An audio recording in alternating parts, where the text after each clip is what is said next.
Welcome to another episode of Wednesday Dialogues, and I'm Captain Preetham Madhukar, your host today, a TEDx speaker, best-selling author of Three Culprits: Laziness, Fear, and Doubt. I'm also the founder of Skills Fueled Education, a learning and development company. And today with me, I have an amazing guest, Pooja Marshall, who has got about 20 plus years in Waldorf education or Waldorf homeschooling. We'll talk more about that later. But for the people who don't know much about this, this is a philosophy based on Rudolf Steiner, who was an early 20th century philosopher, educator, healer, and who has created different streams of uh, healing in some ways, whether it is farming, medicine, education, lifestyle. And Pooja has been practicing this Waldorf schooling, Waldorf parenting for quite a while. And I have been influenced by Rudolf Steiner and Waldorf education myself since 2012. And today we're going to be talking about how to simplify parenting for a harmonious family life. That's the topic. Basically, we'll be talking about the nitty-gritties, the pitfalls, what each parent face, could be eating, sleeping, all the things, nuts and bolts of parenting. And Pooja has got some amazing solutions for you. She's been a parent, she's a teacher, she runs her own homes, Waldorf kindergarten, and in Bangalore, and she's going to be sharing some amazing insights. Pooja, thank you for joining me today, taking time out, and I'm excited to learn, excited to share some stories as well along with you. Thank you, Preetham. It's so nice to be having this conversation with you, and thank you for all the people who have logged in. I hope whatever I share today will, help. There will be something for everyone to take away and make a difference with their children. Absolutely. And Yeah, I'd thank like you to so much. thank our viewers today, whichever channel they may be watching. Thank you so much for taking time out, and I hope the next 1 hour can be really fruitful. Please ask your questions, whichever platform you may be watching. It does come to us here, and we'll be able to see your questions and respond to you, giving you very specific solutions if you require on parenting journey. So, Pooja, let's begin. You've been a Waldorf teacher. You are running your own Waldorf kind of Waldorf kindergarten. What exactly does Waldorf mean to you? Um, I think Waldorf is a lot of common sense. It's something very simple. It's very organic. It is from the heart. Okay. We are, I mean, today's day and age, there's a lot of influence. There's a lot of information overload, right? So somebody says this is right, and somebody says this is good. It can be very overwhelming. But I have worked with a lot of in my 20 years of working with children. I have worked with the Montessori method, playway method, different methodologies. And really, as an educator, for me, Waldorf, is the most holistic. It gives a lot to the children, the parents, and the teachers itself. So it's a very wholesome methodology which benefits all the people who are part of it, the adults and the children. So, yeah. Super. I mean, I couldn't agree more. Being a Waldorf, supporter, Waldorf movement, and I could agree that it's so healing both for the parent and the child in this journey. I always tell children are there for parents to have that kind of self growth for themselves. Yes. They push your boundaries, your weaknesses, and they help you become better as an adult. Similarly, as parents, we help the child also bring in some new energy, fresh ideas, their own uniqueness to this world as a gift, right? Yeah. And superb. I mean, I want to ask that you speak about early childhood and how important it is in children's life and parents, and you work in that space. What is this early childhood? What does it mean to you? So in world of education,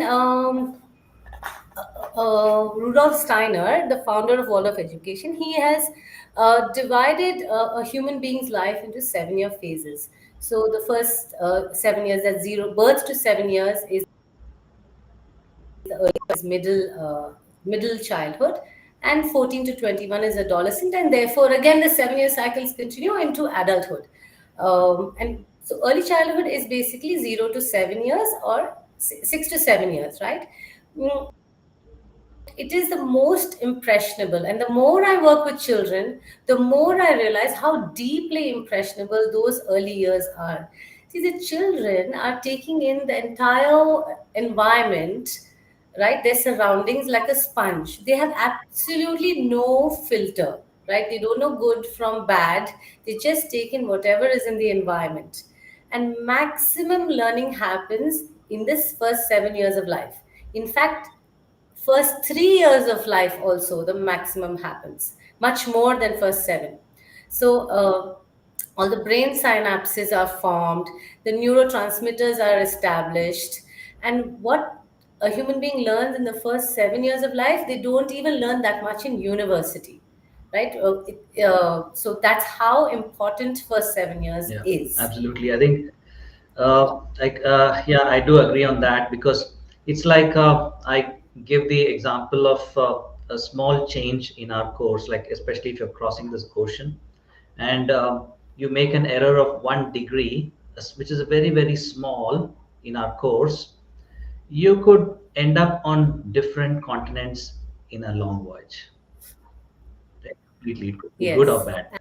So the same absolutely. goes for parenting, that the errors of early childhood can be so magnified at later life that we may not even realize that it has gone out of hand and we are somewhere else in the journey, right? And it's got the same in the reverse, that if parents can do so much more in early childhood and they can correct the course even if they have gone a little away and come back and do the best of this kind of parenting, then the chances of their child growing into this healthy human beings as an adult, having less trauma, parent themselves having less trauma in the parenting journey, I think increases manifold.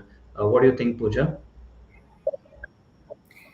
I totally agree with you, but and I can see that, like things from where, for us as adults as well, right? It's so difficult to bring a change. What was established in early childhood may sometimes take a lifetime to change. But at the same time, right, it can be a very overwhelming. It is the first time for parents as well. They haven't been, in most cases, they have not been parents before.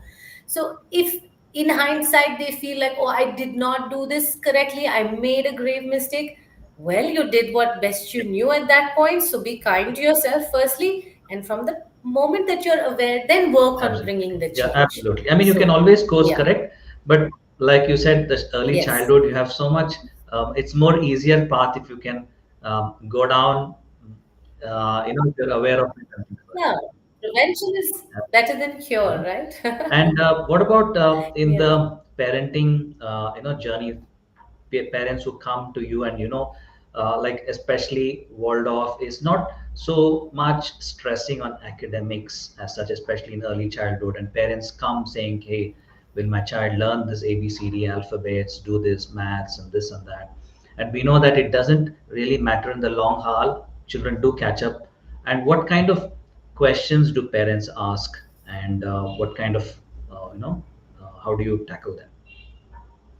See, they see when a child is so when a parent is coming, we take children as young as 2 years. Okay, so for a 2-year-old child, they just want them to be around other children and have social, play with them, social skills in technical terms.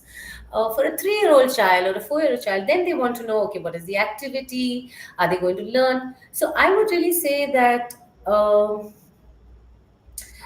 They learn a lot in a Waldorf environment, right? And everything is through play, and everything is through an experience. So let me give you an example, right? So they can either learn the spelling of apple, APPLE, right? So that for a 3-year-old child or a 4-year-old child, that is then spelling and writing, and that is considered academic.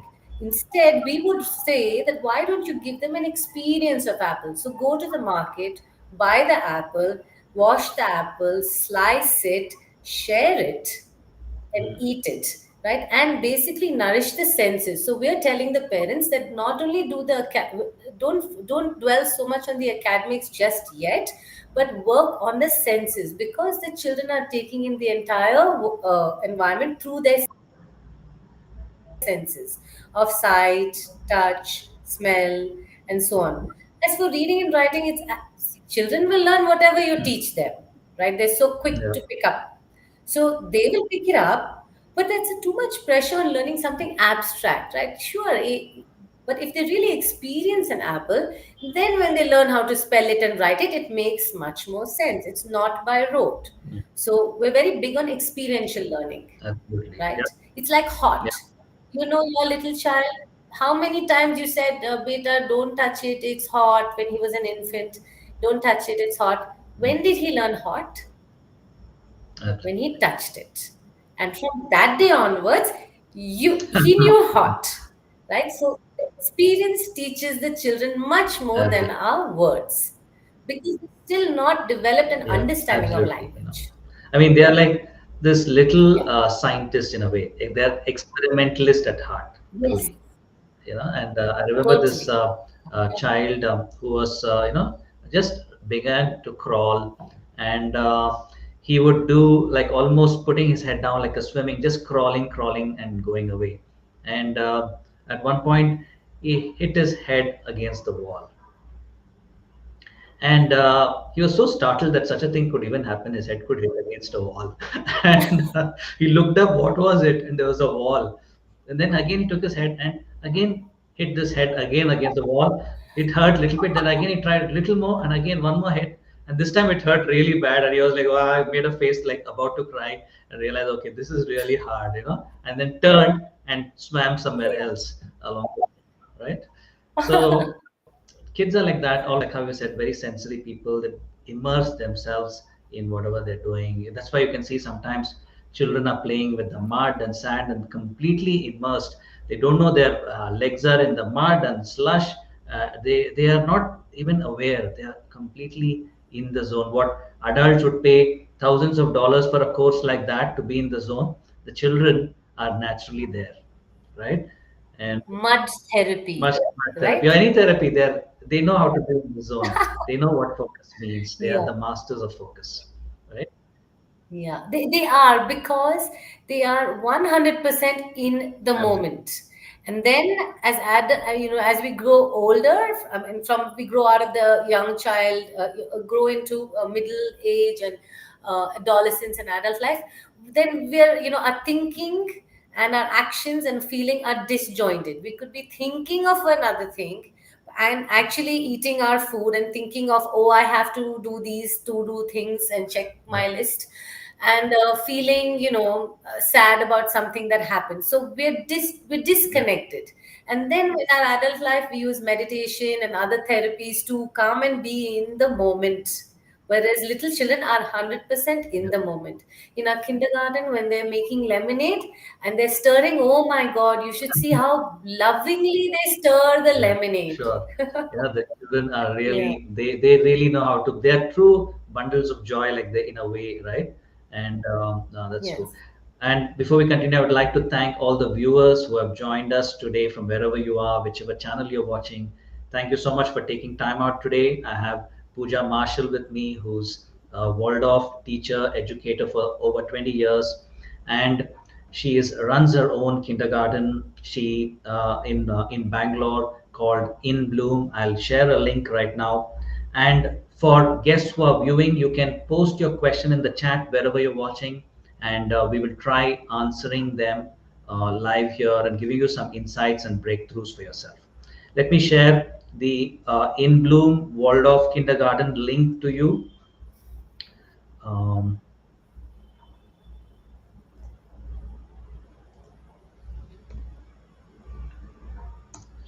the Waldorf link, and later we will also be sharing on the channel itself, different channels, these links later. But for now, those of you who have taken time out to be here in this live chat, I would like to share this with you.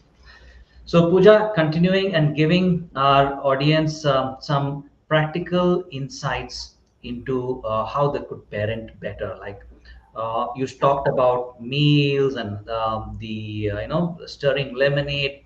How can we make meal times fun? How can parents not get stressed, especially in the early childhood parents? Well, do you remember when your child was an infant? and when they were hungry, uh, they cried, right? And they cried, and when they got the milk, they drank it. So first is that if the child is not eating, we have to look at whether it's eating or any sort of behavior, not playing, not sleeping, tantrum. We have to look beyond the behavior. Why could this possibly happening? I mean, food is so delicious, right? It's sensory, it smells good, it tastes good. So if the child is not really enjoying their meals or doesn't want to eat, the chances are they're firstly taste the food. Maybe it should not be burnt or too spicy or whatever. And if all that is in place, at most often these days, I feel that the children are not hungry enough for their meal. See, we put the nice ghee and the butter and the dry fruits and all those delicious things, right? And healthy things for the children. But are we giving them enough outdoor play? Mm. Like like we had when we were younger.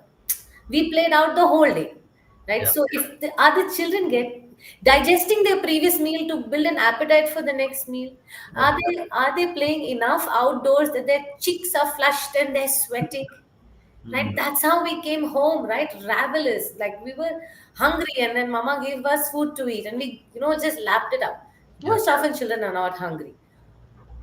That is a big one, right? So build an appetite. And how do we build an appetite? Give them more outdoor time. I would say easily everybody can just double the outdoor time. I won't say increase it, because an increase is just 5 minutes or 10 minutes. I would say double it.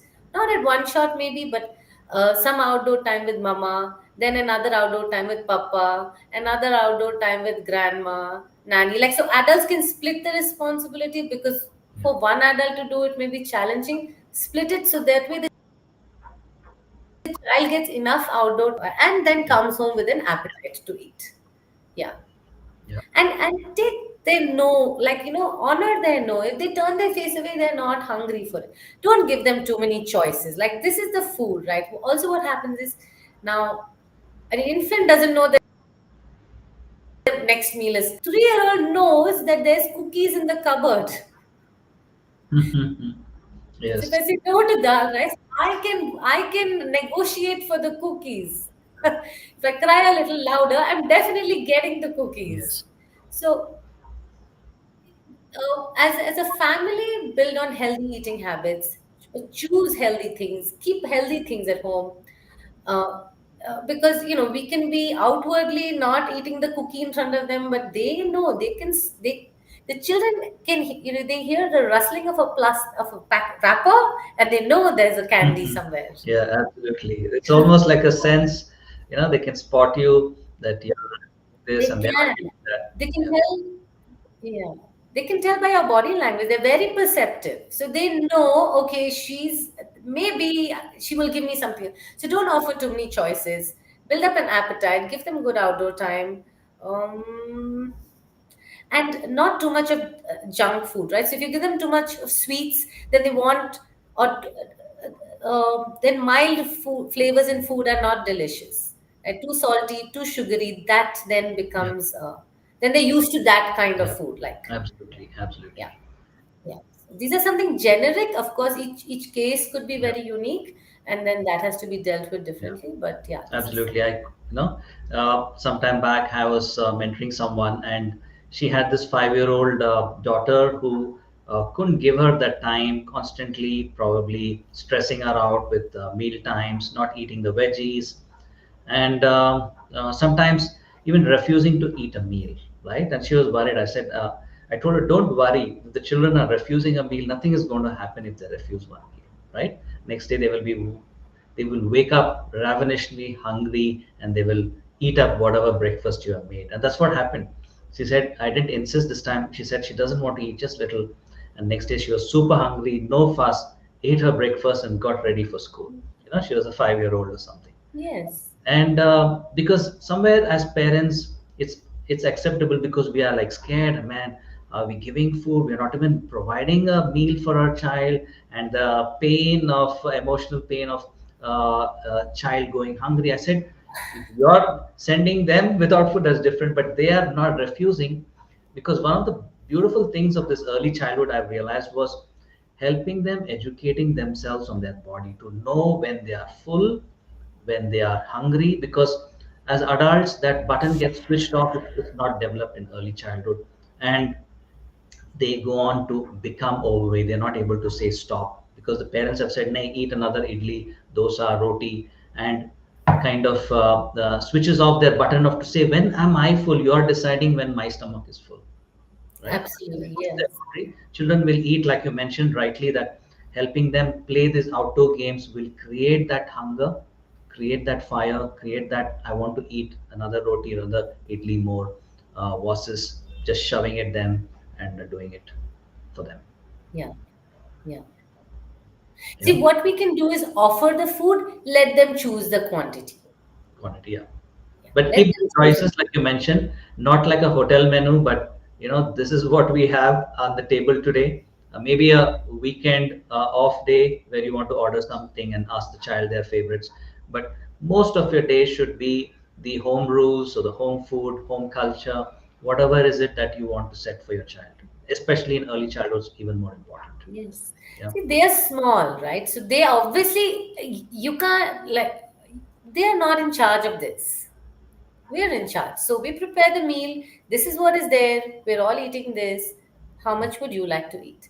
In our kindergarten, when children come and they don't want to eat veggies, like they're repulsed, some children are that, like they will see a vegetable, they are running in the opposite direction because they've not had a good relationship with me, good mealtime experience because Mm. of the force feeding or trying to show TV or whatever, like distracting them Mm. and feeding and overfeeding. So I we start off by serving one pea, one mutter in their plate. First, they should tolerate that pea in their plate. Literally, I'm Absolutely. telling you. Yeah. Yeah. And then, if we allow them, then but they will not. They'll not eat. They look at it. Okay, they don't want to eat it. We say, okay, just leave it. That's fine.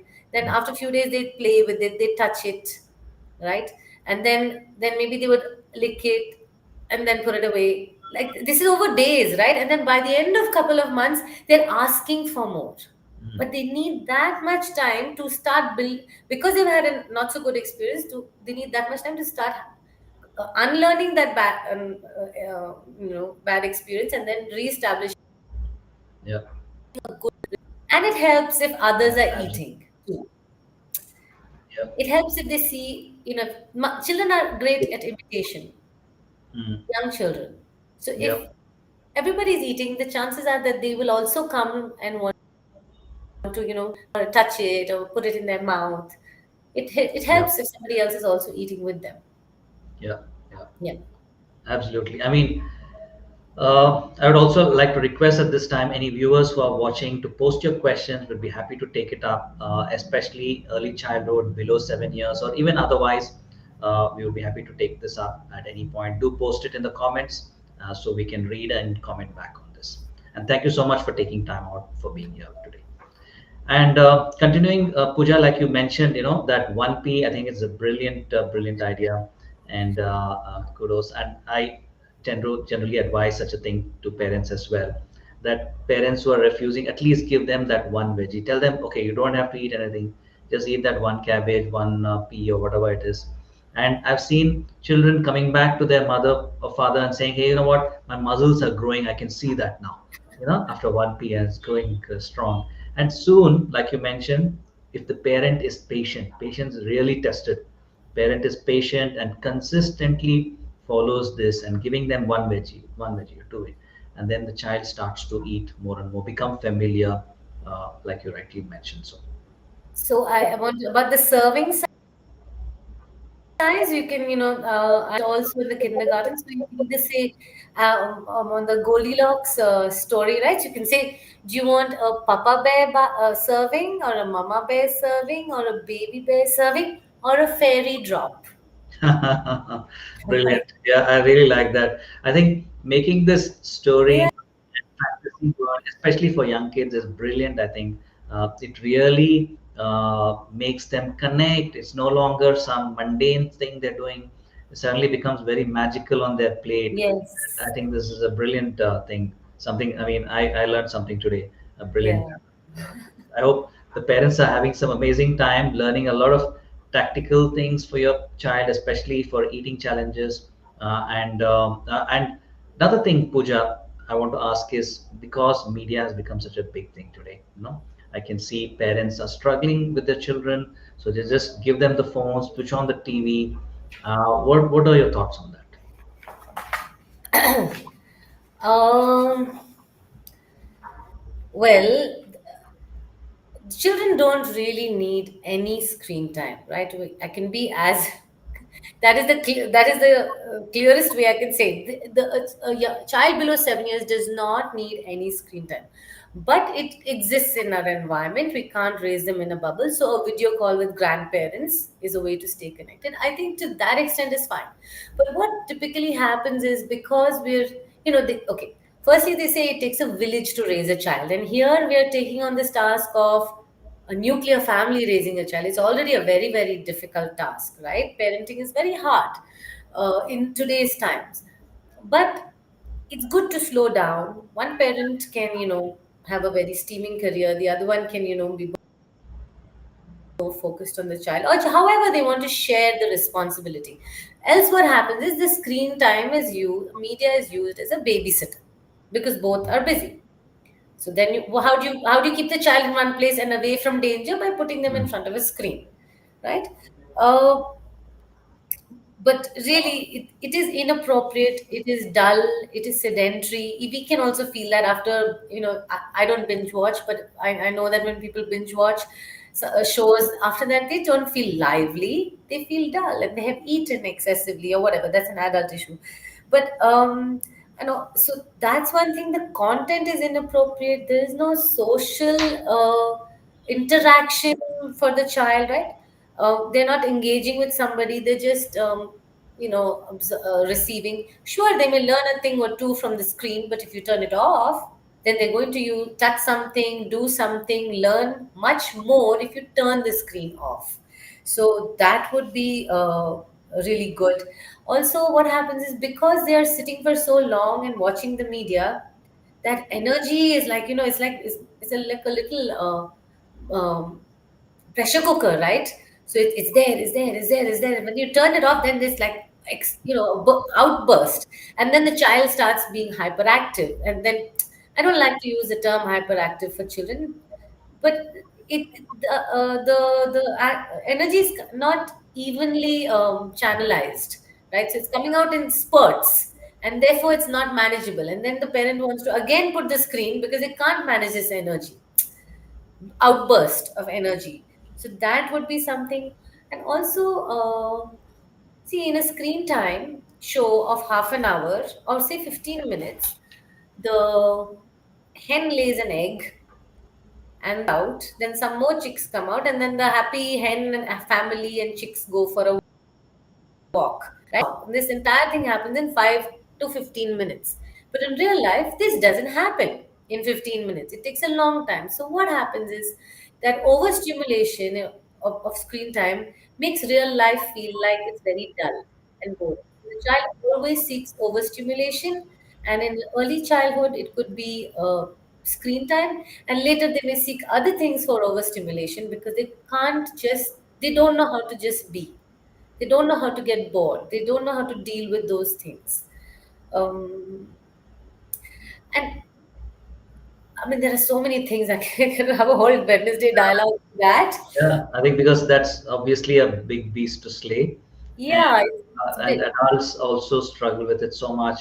Especially children are the biggest, you can say, um, uh, Victims. affected victims, because at least as adults, many of us are on the spectrum where we have seen a world before digital media became mainstream. Exactly. Okay, but as more and more new younger parents are coming in, who are going to be from a world where they've only been in a digital space, right? They haven't even got the what you can say, the view of what the world could be, what it could do to them. And sometimes parents think that video game is a game, right? Video game is still a media, and the real game is in the outdoors, which was in a true sense what really nurtures and nourishes a child, because they explore the world, they climb, fall, run around. and they come back hungry, they eat their food, and they're ready to crash out. But in this world, we sometimes consider video game. I sometimes say it's not really a game, especially for a young child. Definitely not really a game. It's as good as just a TV with little more things to do with your fingers, right? But the media also, in some ways, when the child is especially eating a meal, watching a TV, young children, they also don't really, because they're such focused beings, they focus so much that they are not able to enjoy a meal experience. They're not able to appreciate those little things, the color of the food, the taste of the food, the smell. They're just completely immersed in the television because they can only do one focus as a child, right? Exactly.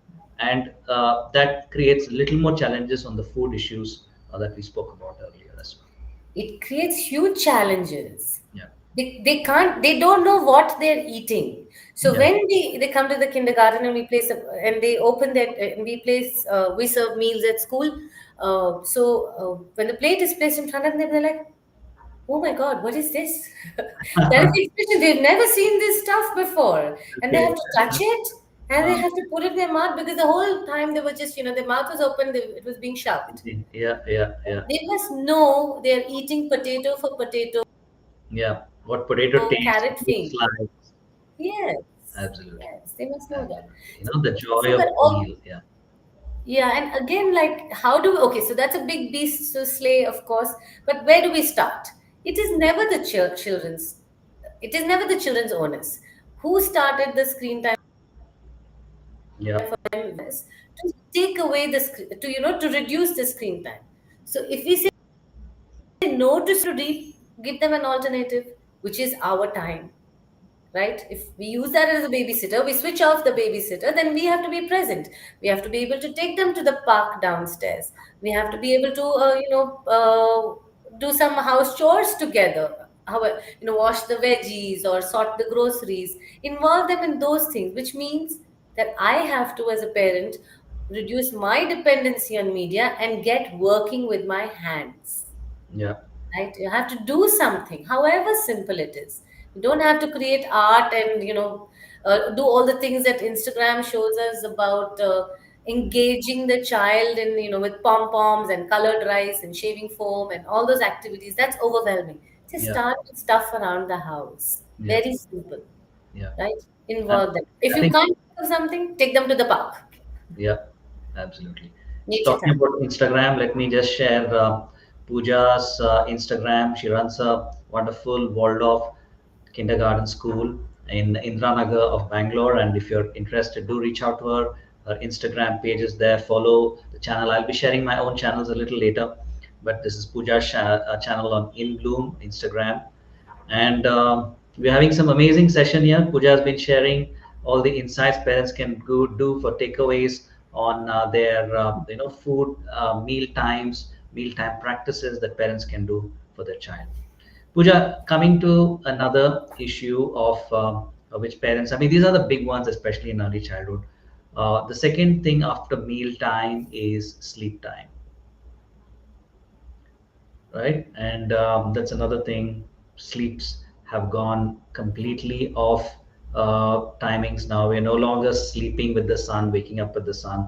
Of course, it was a distant even a couple of decades, but now it's become even more. 11, 12 for young kids to sleep in many families is a given, right? And they wake up tired for school, they are sleepy, they are cranky. Parents themselves are like that, they are irritated in the morning because they also haven't got much sleep. Children haven't got sleep. It's like a whole cycle there, right? How do children come, especially when they haven't slept well or they haven't got that rest that the night gives them? How are the children when they come to your school?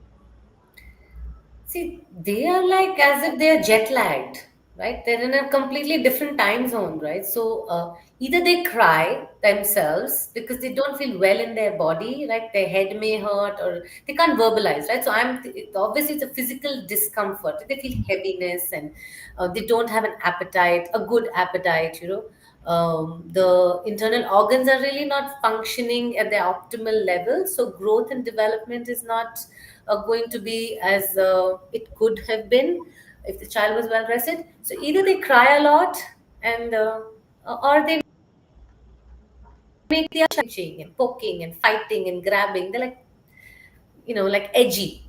So Mm. it doesn't work for the child. See, now that now that if a family has had a child, it is best to do it right from the very beginning. Easy, right? We have electricity, so we can stay awake. But let's try to sleep early. The evening should feel like it's winding down. The child should have played enough outdoors, indoors, and then get to bed. Establish a simple bedtime routine where there's nice time of togetherness with a little song or a story, a little prayer maybe, something where you get cozy, the lights are dim, and then we go to sleep. Yeah. Right? Yeah. But And otherwise, yeah, see, if we don't take care of them in the first 7 years and do things as per nature has intended it to be, yeah, they're going to be behavioral issues, they're going to be physical, mental issues very soon in life, yeah, right? And absolutely. then we will have to drop everything and attend to it. So Yeah, might as well start fixing all those things from the very beginning so yeah, that it's harmonious. Like we said, no, the prevention is better than cure, and yeah, sooner we fix this thing, the better it is. So sleep, absolutely. like you said, many parents, many families struggle with sleep. The children are sleeping at 12. It's unheard of. Like, Yeah. the parent themselves would have never slept at 12 when they were 2 or 3. How is Yes, it happening? yes, How is yes, it happening? yeah, Why is it happening? See, if a parent, as if a parent really wants to do something, right, and they know in their inner being that this is what I need to fix.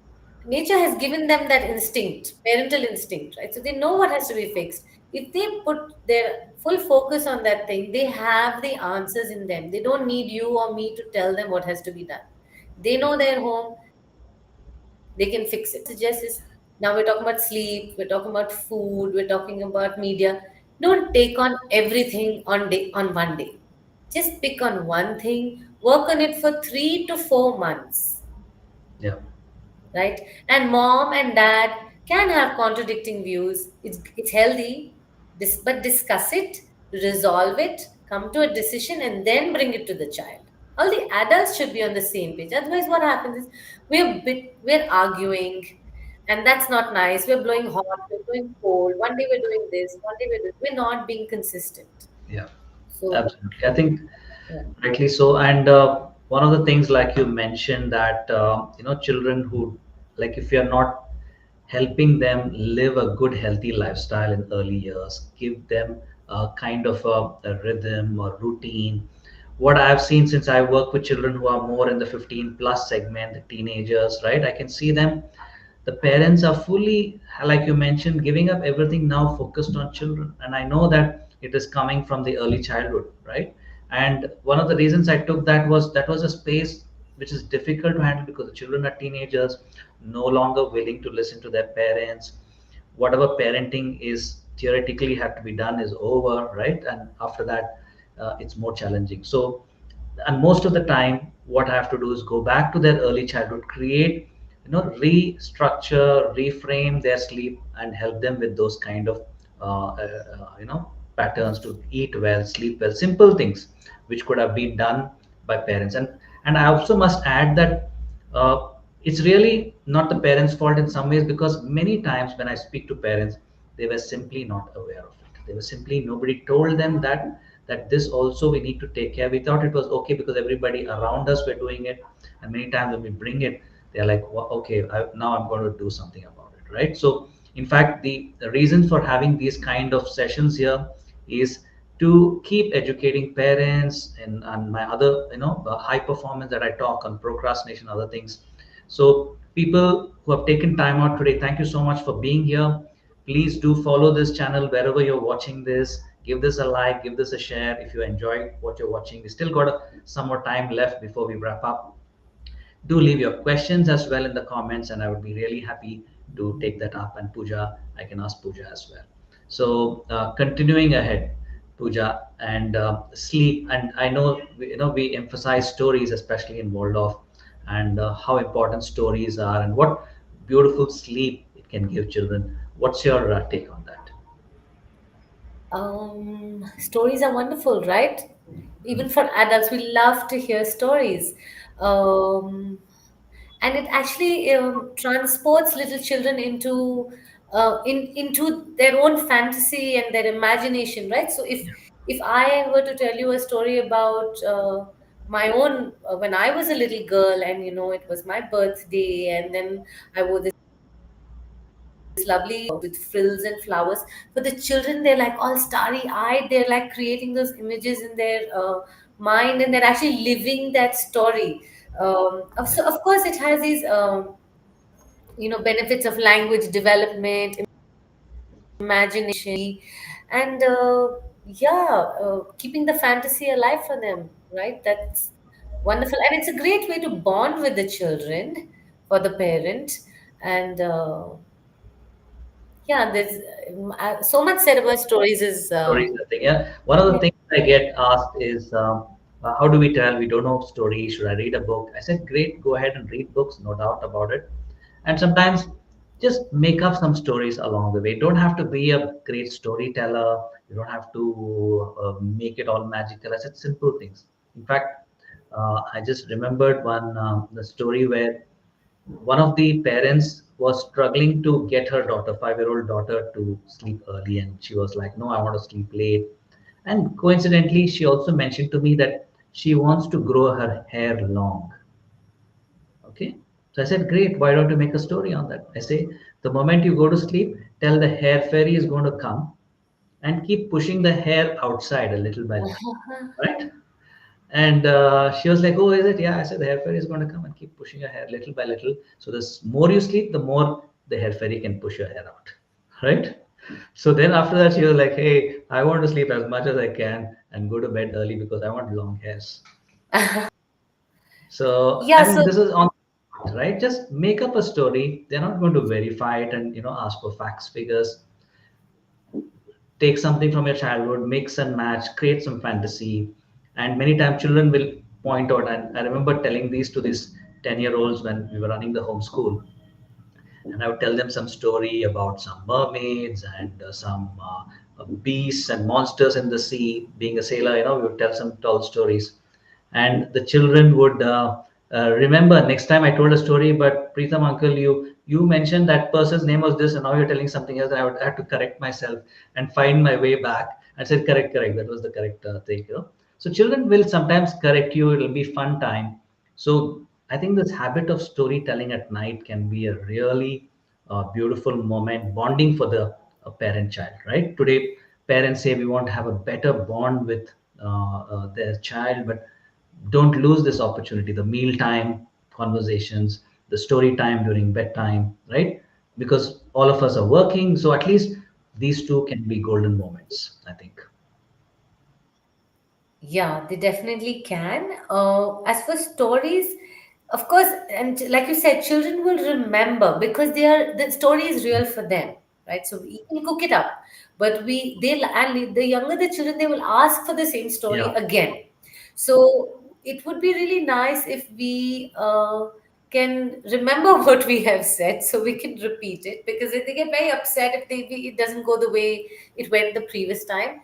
We can also use instances from our own childhood, right? When mama was a little girl, and when when whatever, when I went to school, and my friend and my little dog, they like animals, right? So talk about the animals in your vicinity. We could also use, nowadays we have all our photographs on our phone, but our childhood pictures will be on print. So we can take Mhm. a picture, photograph, and describe the photograph and pick from them, right? So that could be Yeah. an aid if a parent doesn't feel very confident, creating their own story. And there are a lot of Indian publications as well these days. A lot of books are available. It's important that the story is age appropriate. I Yeah. remember one parent had told a 3-year-old child, the story of Hansel and Gretel. It had a witch, and the child was terrorized for weeks because the witch is a very sort of negative character for a 3-year-old child to receive. a 5 and 6 year old child will, sort of be okay with the which sort of a character in the story. So don't tell stories to ahead of the child, Yeah.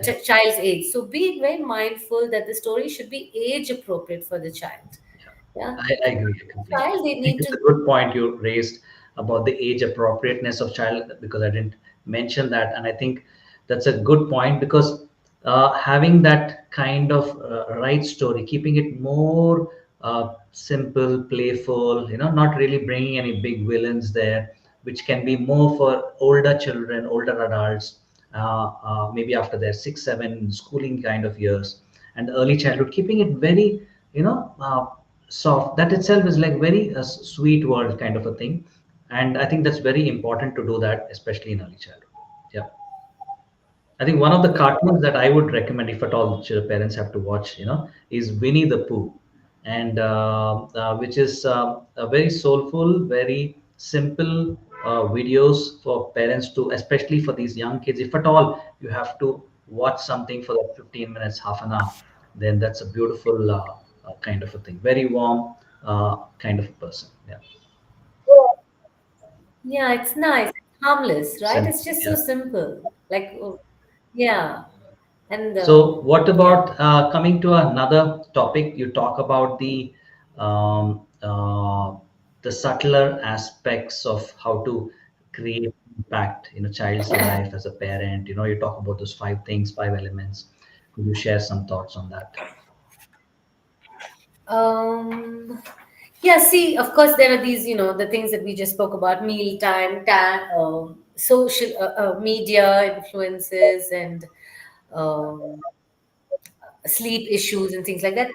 And if anybody reads about Waldorf, then there's a lot of talk about rhythm, reverence, and repetition. Everybody talks about this. Like, so you read any article on early childhood about Waldorf, it will talk about rhythm and repetition. Now, those are rhythm is worthy another Wednesday dialogue, because it's very important, and it's also very it takes much effort to create a nice rhythm as well, right? I mean, there are little pointers. It's simple, and simple is Hmm. never easy, right? I'm Yeah. not going to say it's easy. So that's another topic. I just, the subtler aspect is the reverence, right? But it's equally very, very important.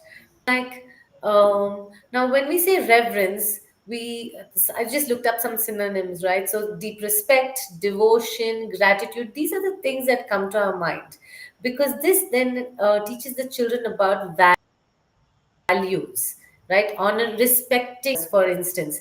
So we show respect towards the child, respect among the adults in the house, also self respect, right?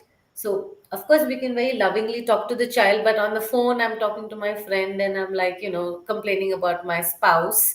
That's not nice. Or the adults are having a heated argument. That's not good either. So, uh, see, when everything is good and everybody's obviously happy, it's in the crisis that we lose our balance, and then we could, tend to be disrespectful to each other. So we have to learn to deal with crisis in a more peaceful way, or in a more appropriate manner, keeping our self-respect intact too. So that would be one thing. And inner attitude, the mood. See, we do many things right around the house. The best activity to involve a child. See, parents would always want to know, how can I involve my child in an activity where they can learn something. So the best activity to involve the children are things around the house: the gardening, the cooking, the baking, the cleaning, and so on.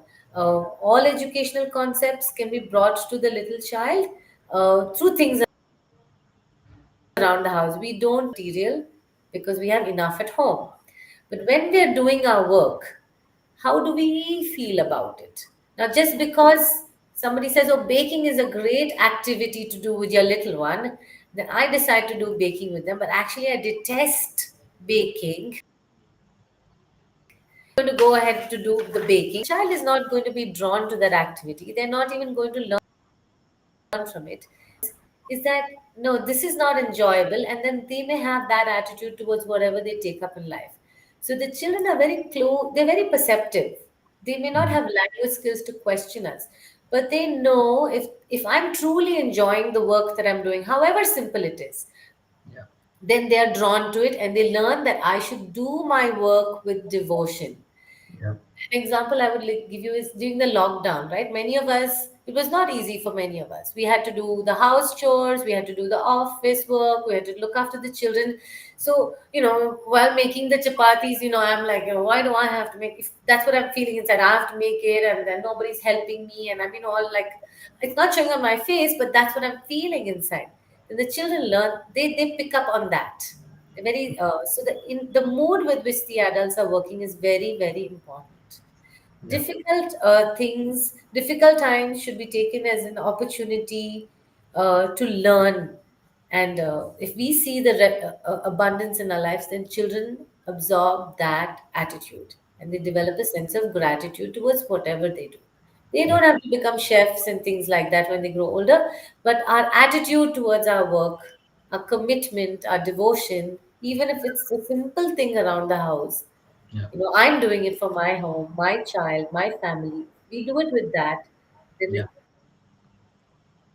Yeah. will benefit. That was one. And also worthy role model, right? Who are the children who are learning from? You, the parents, the adults in the environment.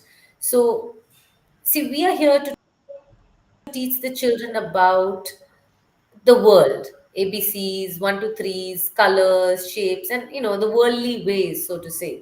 But what are the children here to teach us about our inner Yeah. life? If we take this as an opportunity to really work on ourselves as parents, right? Oh, I'm not so kind. I can be kinder, Yeah. right? Develop inner qualities in ourselves, then that really helps the children. So the children teach us about our inner self, inner life. If we take that parenting journey as a opportunity to develop ourselves. Absolutely. So those are subtle aspects, but they're very Yeah. important. I mean, I Yeah. completely agree. We have a question as well from Pooja. I'll come to that, Pooja. Just to share on this line before we move to that question is the reverence that you said, and as long as the parent is enjoying doing whatever that they are doing, and the child would just want to imitate them, be part of their life, rather than inviting them forcefully into some activity. I remember I enjoy doing some carpentry, some woodworking kind of a thing, and my son at that time would come and want to learn, how am I doing, what am I doing, and things like that. And today, as an older teenager, he's able to fix a lot of things which he developed as a skill as a young kid. So just do what you love to do. Could be gardening, could be thing, maybe repairing something around the house. Not necessarily digital, computer and things like that, because that's a completely different kind of a world that we're taking them into. But leaving that alone aside, right? Anything else which your parents, grandparents did, just or something that you're doing with your hands, especially those kind of work would be the best ones. So let me come to Pooja's question. Pooja is asking what type of story is good for a 2-year-old child and where she could access or buy such things. A good story for a 2-year-old child is a story about mama, papa, and Okay. baby. Right? So we have a story in the kindergarten. Something is we say it during the mango season around June or so. So this little child goes into the garden, and there is this big. I mean, you can use more descriptive words if the child is able to pay attention, right? If they because the 2-year-old child sometimes again they're different each 2-year-old. They went to the child goes into the garden, they see the big mango tree, and then there are some ripe mangoes that have fallen down, and they bring the mangoes home, washes it with mama, and they make amras, and Yeah. they share it with papa. Or you can do a role reversal, right? She brings the baby, brings it, goes to the garden with mama, brings the mangoes home, and papa and the baby make the Yeah. amras, and we all have it together. Something Yeah. as simple as that. Short sentences, very short sentences, because they can't follow long sentences. And Something that, you know, as simple as that. So you could make a story like this. No moral, Yeah. nothing. They are not. They are not old enough for moral Mhm. stories, and nothing evil and nothing no bad. Oh, that was bad, and the scary lion came. All that The is for big much bad wolf later. can be kept for another two Yeah. years away. Yeah. Yes, Or 3 years. another 4 years. 2, 3 years, 2, 3 years easily. Yeah, Big Bad Wolf is for two, three Yeah. years. 5-year-old. So I think Yeah. you really nailed it, in the way you described that. Just to add a couple of points is, sometimes, you can just carry the baby along as you're sharing your story and just share about your day in a very light-hearted manner. You know what, Mama went to office, and or you did something, or maybe you did something in the kitchen, and she did this, and she cut the, like, as a third person, not even like as a first person, right? And the children, and you're using day-to-day vocabulary, simple vocabulary, your day-to-day activities. I went home today, Mama went to the bank and she did this, or Daddy went to the bank, Papa went, whatever. And you're just describing your day and what you did. Through that, the children pick up language skills very good. They are able to connect real life things to themselves when they start picking up those vocabulary. And they also listen very nicely because it's your story and you're so connected when you're carrying them and talking to them. It'll really resonate with them. Or even if they're lying down and you're having, holding them, or just hand over them, you're telling the story of your day, like how you said, Mama, Papa, and that is the story they want to hear, and me, kind of a thing, right? And these are the stories you could still, you could tell them for a while. Avoid the big bad wolf kind of stories for some time, anything, and let it be little more simpler stories. If at all there are some books like that, you can pick them up. Not really big ones, like I said, Winnie the Pooh kind of story, beautiful stories. If you want to pick up books around that, there could be others. I think Pooja could share later, in the, maybe in the chat, in the YouTube links, for the viewers to benefit. You can. I can just Tulika Publications, Pratham Publications, Tulika, Indian. Pratham, I remember now, Pratham, yeah. Tulika, Pratham, very reasonable books, very Indian sort of Stories. characters and storyline, Yeah, images, you know. So it and what is really nice is it comes by age recommendation. So you don't have to figure it out. It says books for 2-year-olds. Pick that yeah, up. yeah. Yeah. Absolutely. Oh, Pooja, that helps. Tulika and Pratham publications, they are amazing one. Pratham, I know it's quite good, and Tulika, as Pooja mentioned, is also there. Something that you can buy age appropriate books. They have already kind of narrowed it down. You can add a little more along with the story, because child is not going to read along, so you can add more masala, simple masala, and just keep it going along. You can stretch that out. Yeah, picture read. If yeah, Picture. read the picture. You know, the bird is flying. Oh, look at the bird, the red bird. There's enough in the illustrations as well, and there will be, one line per page for a Yeah. 2-year-old. Yeah. Yeah. Absolutely, and I would also like to thank all the audience who have come, listeners who are here today, taking this time out. I hope the last 1 hour has been fruitful. Hope you all had, amazing breakthroughs and insights, especially if you're an early child parent. And do follow us. We will be sharing the links in the channels later. You LinkedIn, Insta, YouTube, or Facebook, wherever you're watching. And I have this parenting club which I've created for parents, especially 5+ year olds, to keep nurturing and mentoring them. In case you're interested, I've shared the link in the description in the chat. Please click and do join, and I'll be happy to share more such thoughts, bring more such amazing speakers like Pooja here today, who has this wealth of knowledge, working for the last 20 years in this young, an important segment of early childhood before they go into their main school. And thank you. Somebody has complimented. Thank you so much, Pooja, for answering all this. And thank you. And have a hard stop. Super. So we will also be ending at this stage. Thank you so much, Pooja, for taking time out Thank you. and sharing all this wealth of wisdom with the viewers and listeners here today. Well, I'm just sharing what I learned from all the mentors, the parents, and most of all from my Absolutely. children. So I'm just here to share. Thank you so much for having me here. Thank you, everybody, for joining in, and I hope it was helpful. Thank you so much. Stay tuned in every Wednesday. We are going to be bringing some amazing speakers. Do follow the channel, and give this a like, share, and subscribe. It will help me, inspire me as well, inspire my team as well. Thank you so much. Take care. Have a good night. Bye bye. Yeah, good night. Bye bye.